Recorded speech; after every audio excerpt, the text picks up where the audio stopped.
Berriz ere eskerrak eman nola ez.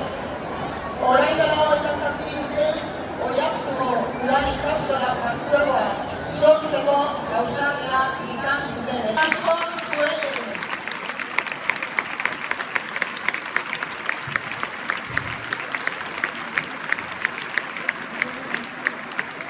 Eta zure sentimenak adierazten.